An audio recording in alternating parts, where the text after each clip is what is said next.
የፋኖ የውጊያ ውሉን በተመለከተ እንዳልከው በብልጽግና በኩል በተለያዩ መገናኛ ብዙሃን በ10 ሺዎች በሚቆጠሩ ካድሬዎቻቸው አማካኝነት በየጊዜው ፋኖ ተዳከመ፣ ፋኖ ሞተ፣ ፋኖ አለቀለት የሚሉ መረጃዎች ይሰራጫሉ። በተለይ ደግሞ ከቅርብ ጊዜ ወዲህ በየቀኑ ልክ የዛሬ ዓመትና 2 ዓመት ሲካሄድ እንደነበረው ውጊያዎችን ስለማናይ ፋኖ እየተዋጋ ማይመስላቸው ብዙ ኃይሎች እንዳሉ ይሰማኛል። አይ ቲንክ በሁለት ምክንያቶች ይመስለኛል አሁን ላይ በየቀኑ የውጊያ ዜናዎችን የማንሰማው። አንደኛው እንደሚታወቀው የፋኖ አንድነት ገና ተሰርቶ አላለቀም። ኢን ዘ ሴንስ ይህን ሁሉ በተለያየ አካባቢ የተበታተነን ጦር አንድ ጦር ማድረግ፣ አንድ እሳቤ እንዲኖረው፣ አንድ እምነት እንዲኖረው፣ አንድ የውጊያ ስፕሪት እንዲኖረው ማድረግ ቀላል ስራ አይደለም። በተለያዩ አዛዦች ሲመራ የነበረ ጦር ነው። ይህን ሁሉ በመቶ ሺህ የሚቆጠር ጦር በየቦታው በአንድ አመራር በአንድ እዝ ሰንሰለት ውስጥ ማስገባት በጣም አድካሚ ስራ ነው። ከውጊያ በላይ አድካሚ ስራ ነው። ለምን የተቀረጸበት ዓላማው ምኑ ተመሳሳይ ቢሆንም ግን በተለያየ አደረጃጀት ስትገባ የተለያየ ባህሪ ይኖርሃል። ያንን አርቆ አሰልጥኖ አንድ ስፕሪት አንድ መንፈስ እንዲይዙ ማድረግ በጣም ከባድ ነው። አይ ቲንክ ወደዛ አሁን ጊዜያቸውን እየወሰደ ያለው እና በየቀኑ ውጊያዎችን የማናይበት ምክንያት አንደኛው ይሄ ነው ብዬ አምናለሁ። እንደገና ከየቦታው እየሰበሰቡ ማሰልጠን፣ ማንቃት፣ ማደራጀቱ ጊዜያቸውን ጊዜ የወሰደ ይመስለኛል። ሁለተኛው ህዝብ ማደራጀት፣ ህዝብ እንደገና ማንቃት።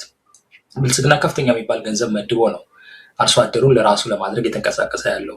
ከሁሉም በላይ ብልጽግና መያዣዎች አሉት፣ ህዝብ መያዣዎች አሉት። አንደኛው ማዳበሪያ ነው፣ ሁለተኛው ምርጥ ዘር ነው።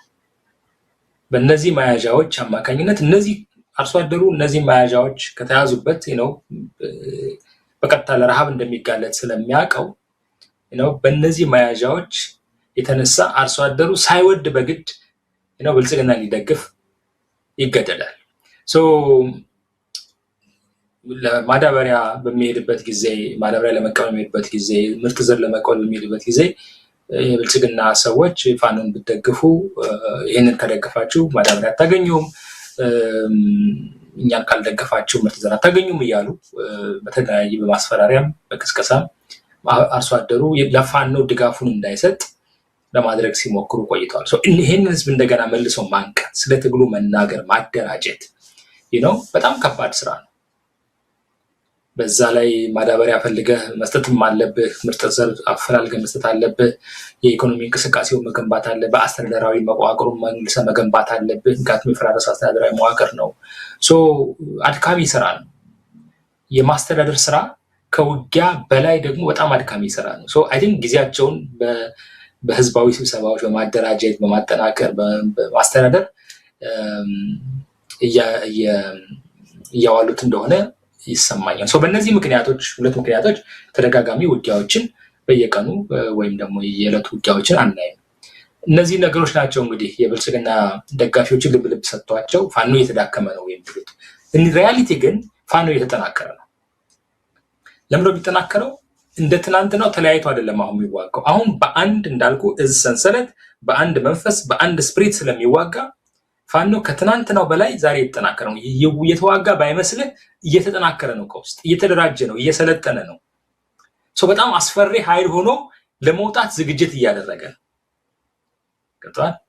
ስለዚህ አልተዋጋም ማለት ተዳከመ ማለት አይደለም። እንደውም አሁን ባለመዋጋቱ ኃይሉን ሰብስቦ በደንብ ተደራጅቶ በደንብ ተጠናክሮ ታጥቆ በደንብ በአንድ የውጊያ ዓላማ የአንድ የውጊያ መንፈስ እየመጣ እንደሆነ ነው በግሌ የሚሰማኝ። መሬት ላይ አይደለሁም ያለሁት፣ ግን በሩቅ እንደማየው የተለያዩ ቅንጥጣዊ መረጃዎችን ስመለከት በደንብ እየተጠናከሩ እየተደራጁ እንደመጡ ይሰማኛል። የሚያሰለጥኗቸውን ኮማንዶዎች ምናምን ስታይ ከሁሉም እያውጣጡ ነው።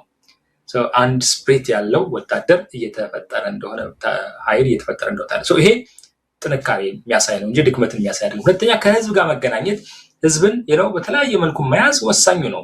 ለአንድ ወታደራዊ ወይም ደግሞ ለአንድ ነገር ለሽምቅ ተዋጊ ኃይል ህዝብ ባህሩ ነው ይባላል። ህዝብ ጫካው ነው ይባላል። ህዝብ ነው የሚቀልብህ፣ ህዝብ ነው የሚደብቅህ፣ ህዝብ ነው የሚያክምህ፣ ህዝብ ነው ሰው የሚያቀርብልህ፣ ወጣት የሚያቀርብልህ፣ ህዝብ ነው ምግብ የሚሰጥህ፣ ህዝብ ነው ሁሉን መረጃ የሚሰጥህ። ከህዝብ ከተለየ አለቀልህ። ማንኛውም በዚህ ጉዳይ ላይ የጻፉ ጸሐፊዎች እነ ቼጎቬራ መጽሐፍ ብታነብ፣ ካስትሮ የጻፏቸው የሁሉንም መጽሐፎች ብታነብ ብዙ የተጻፉ መጽሐፎች አሉ በዚህ ጉዳይ ላይ ስታነብ የሚነግሩ ነገር የሽምቅ ተዋጊ ከህዝብ ከተለየ በቃ አለቀለት ሞተ ማለት ነው ይላሉ። ህዝብን መያዝ እጅግ በጣም ወሳኝ ነው።